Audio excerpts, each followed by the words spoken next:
going to be subbing on a t-shirt. So let's get into it. But before I start, I'm gonna let you know that I am using Silhouette Business Edition. It does cost, it's not a big fee. I think it was like 40 bucks. And that's what I choose to design in. But you can use Design Space, you can use Affinity, you can use whatever, you know, program that you are used to using to upload your image that you're going to use for your Sublimation t-shirt. So that being said, let's get into it.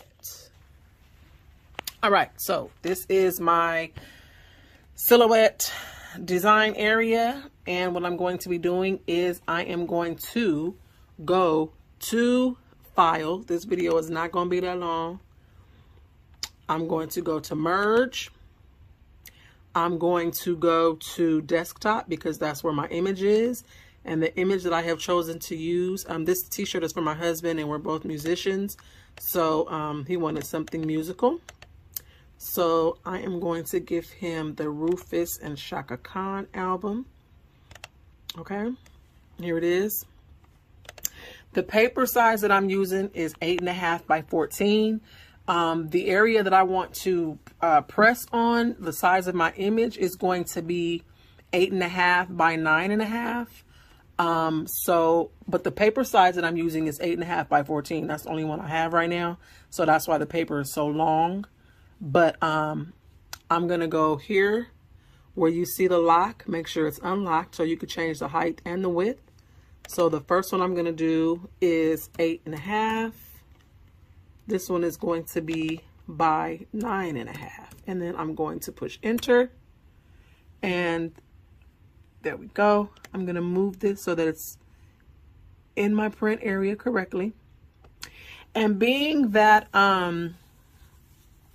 oh, and before I go into this, go to your top right corner if you're in Silhouette and click the paper icon, and you're going to make sure that your paper size is correct in here. So 8.5 by 14. So, you know, because otherwise it's not going to print correctly. Okay, so it's at 8.5 by 14. It's in the, what is this? Portrait orientation. Otherwise it's going to be a little bit longer, but I'm in portrait. So you want to show the print border so you can know, you know, whether your image is inside or outside. This is the border line right here. It's a really thin line. So close that out. Okay, so my image is actually ready to print.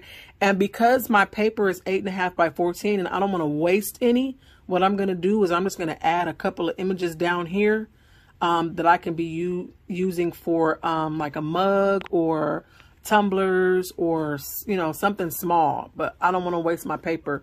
So I'm going to go back to File. I'm going to go back to Merge, and I'm just going to grab a couple of things.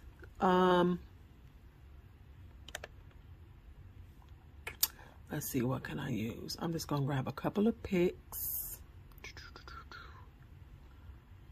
Let's see here. What do I want to use?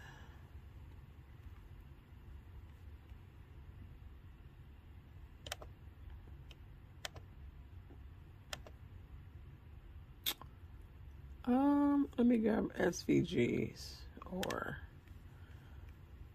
let's see what I have in here. Oh, I got this, I got some nice pics in here. You know what? I think I'm going to take the Bite the Bullet image, grab that, and, you know, you see that it's way smaller. I mean, it's way bigger than my, you know, printing space. Oh, shoot. That's not what I meant to do. I'm going to minimize this picture, make it small enough to fit at the bottom. And I can put this on something else. It's still a little bit big.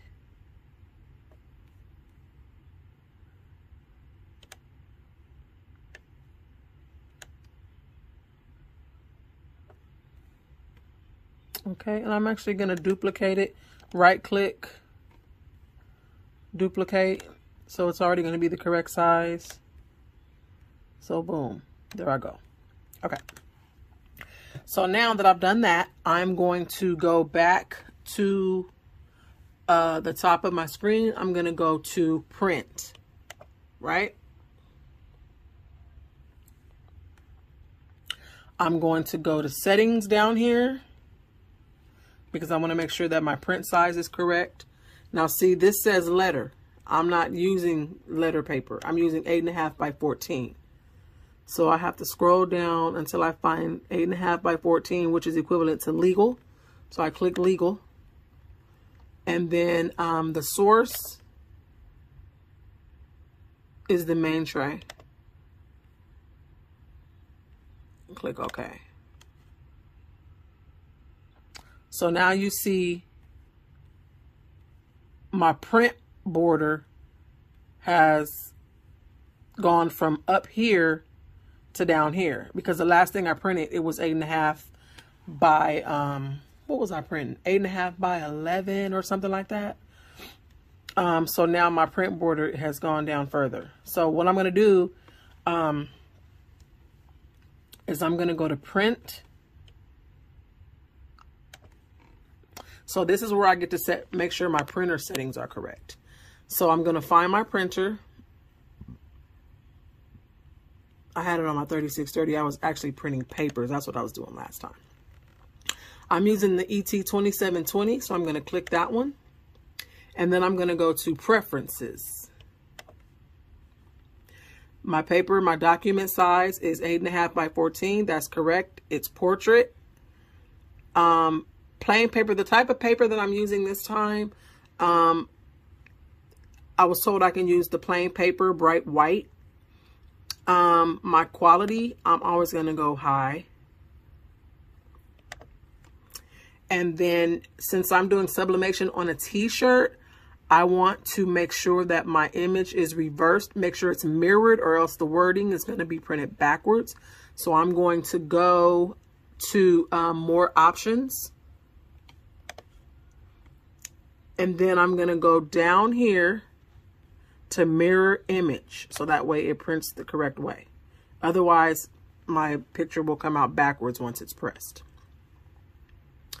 Okay, so I did that. I'm going to go back up here to main just to make sure nothing changed. Everything is still solid. Everything is cool. So I'm going to push OK.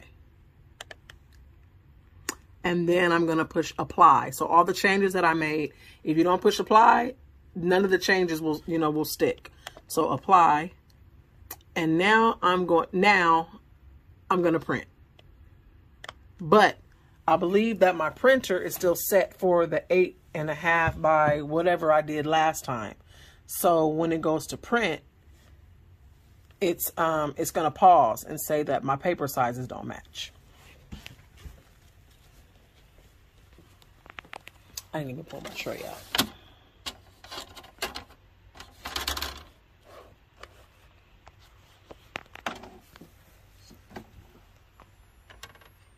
It says printing paper size does not match.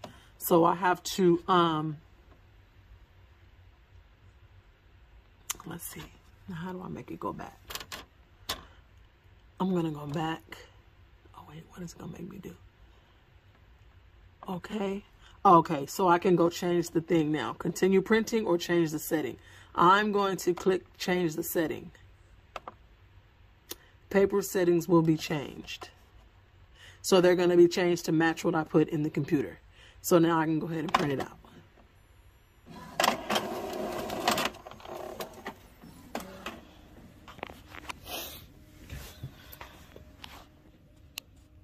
So my printer is telling me that it is time for me to reset my ink levels. So I have to put some more ink in my computer. Okay.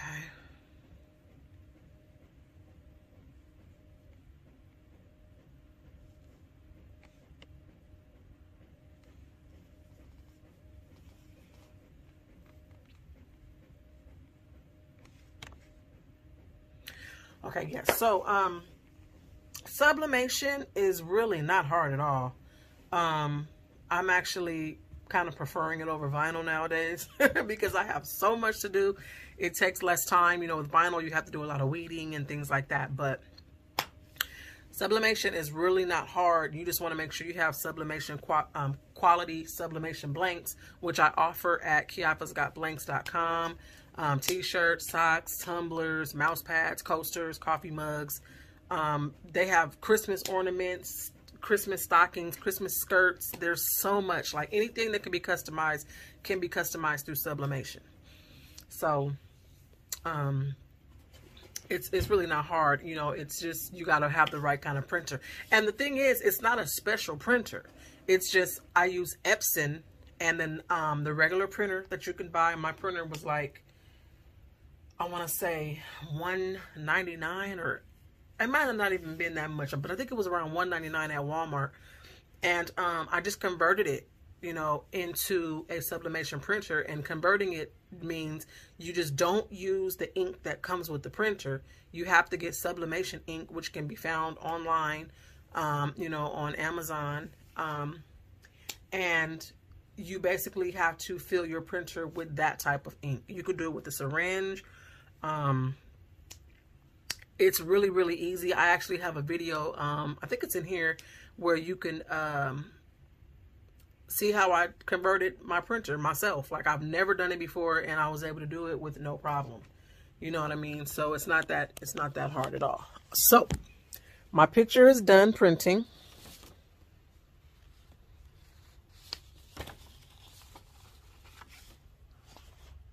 So that's the picture.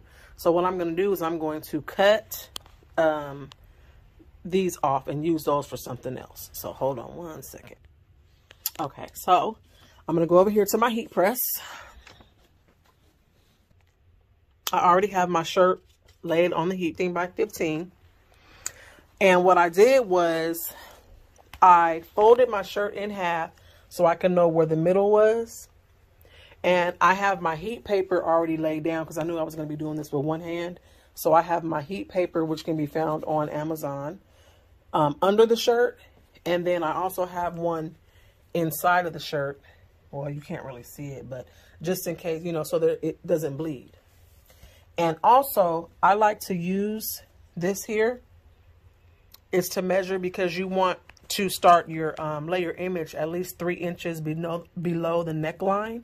So I just use this to measure. Some people use their fingers, you know, and they use like 3 fingers or 2 fingers. It just depends on really preference. So I just lay that down. So that's going to tell me where the top of my image goes. So I'm going to go ahead and lay my image down.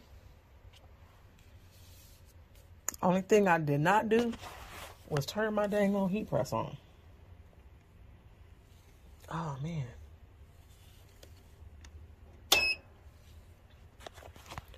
So I'm going to move this because I don't want this to get pressed. And while my heat press is warming up, sorry you guys, I'm doing this with one hand. I already pre-cut my tape because I knew I was going to be doing this with one hand. So I always like to use it so your image won't move while it's printing. While it's pressing. So just lay it down there and make sure it's, you know.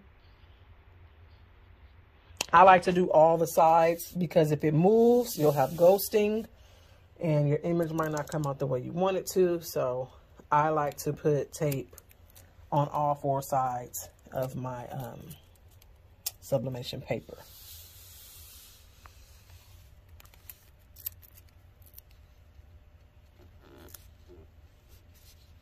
Okay. Get these other pieces.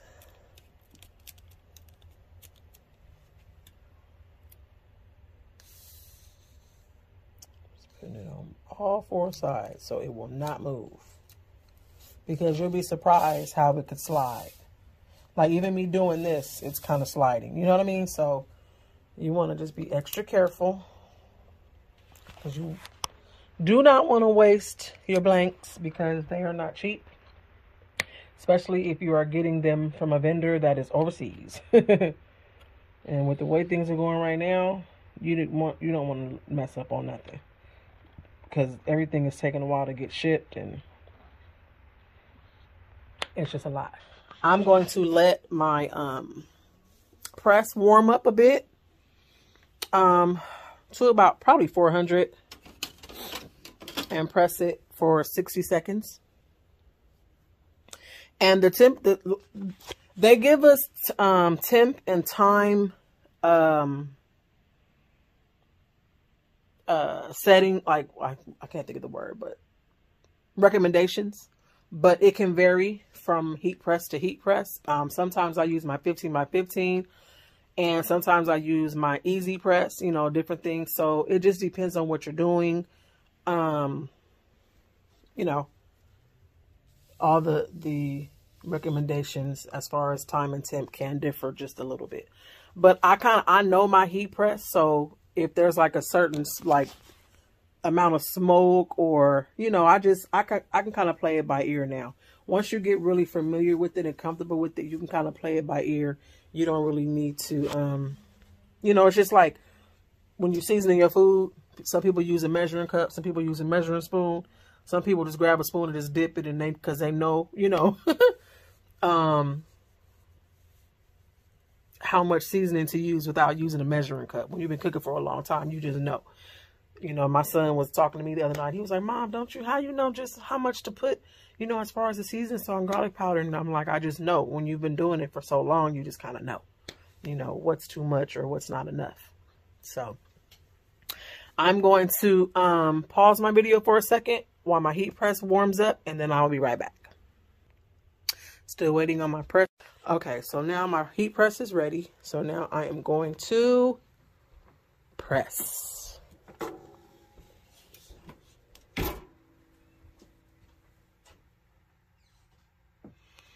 And we're gonna see how this thing comes out. So this is actually my second t-shirt that I'm subbing. I did one for myself, and actually I did a tie-dye. Came out kind of cute. I'm gonna have to show you guys how to tie-dye. That's a good one. That's another video I'm gonna add. Okay. So we're just waiting. Excuse me, and hopefully, because I know my ink was low on my printer, so this is a test run. I mean, hopefully it's not just a test, but I noticed that my ink was really low after it already had came out of the printer. So 8, 7, 6, 5, 4, 3, 2, and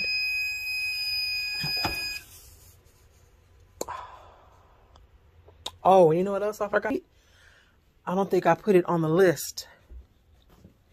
I'm gonna have to make sure I put it on my list of supplies needed.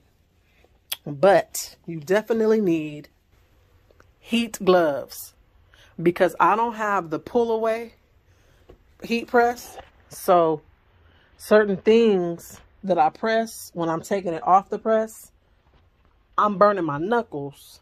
Let me show you. So like, you see how my shirt is way back here. So when you're trying to get it and pull it off the press, people, you know, you're burning your knuckles and all kind of stuff. So you want to definitely have some good heat gloves. These are Lincoln Electric. I got these from Home Depot. So these are heavy. I'm going to turn my printer off because I don't need it anymore. And these things do take up a lot of electricity. So I'm not going to mess with it.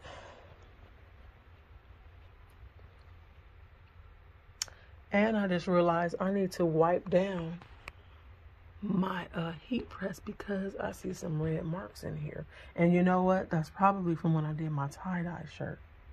So that's going to be on my shirt. Wow. So take notes. Make sure you guys wipe down the top of your heat press, because if you do like tie-dye or anything with color in it, it will definitely... I know you see the red right there and the red right there. And that's not from my printer. That's not from my image. That's from up here, if you guys can see that. Yeah, so you learn as you go. But I guarantee one thing, my husband is going to wear this shirt. He is definitely going to wear the shirt. Now, the only thing about, I can't use the glove right now, because just to take the paint off, the tape off. But when I take the shirt off, the press. That's when I'm going to wear the glove because I don't want to burn my knuckles.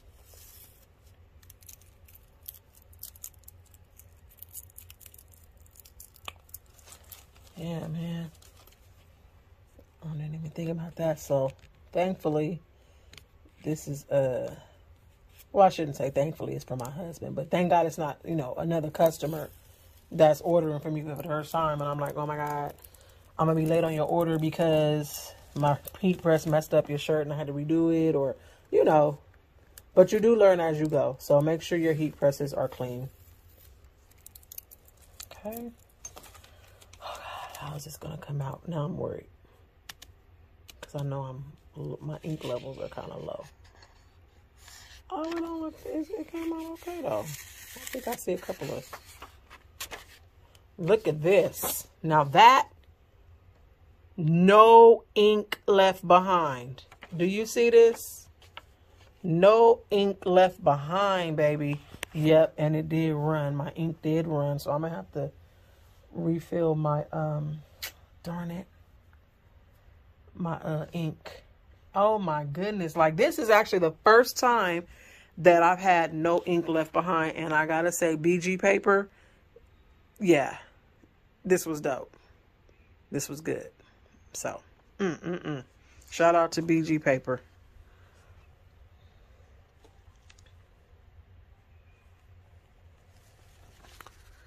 Pause the video for a second. Hold on.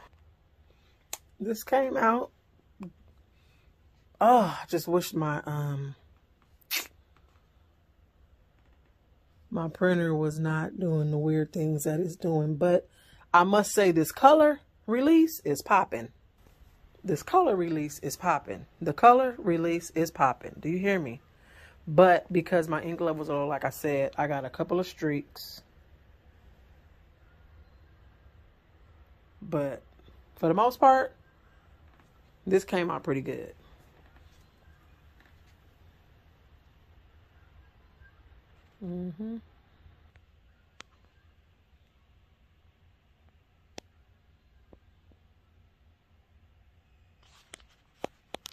Okay. My husband's still gonna wear this shirt just because he love him some me, and he gonna support me regardless. So that's it, y'all.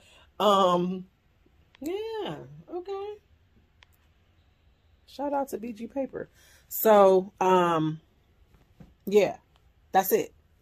And it was something else I was gonna tell you guys. Oh, the paper that I had under my shirt and inside my shirt.